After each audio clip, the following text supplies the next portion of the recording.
হচ্ছে আজকে সকালের ব্রেকফাস্ট, তাই তো? মর্নিং ব্রেকফাস্ট কে বানাচ্ছে? প্রীতিরন। ভাজা হচ্ছে আর চাউমিনের জন্য এদিকে স্প্রিং অনিয়ন, এদিকে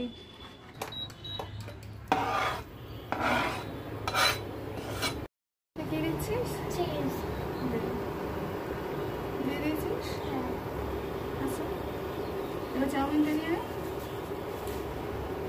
এটা হলো কি আস্তে আস্তে একটু সোয়া সস দিয়ে দিলাম, ম্যাগি মশলা, এটা দিলাম কি হবে, এটা ব্ল্যাক পেপার, আর এটা টমেটো সস। হয়ে গেছে, স্প্রিং অনিয়ন একটু ছড়িয়ে দিয়েছি। বন্ধুরা মেয়ে খাচ্ছে, কেমন হয়েছে? খুব ভালো।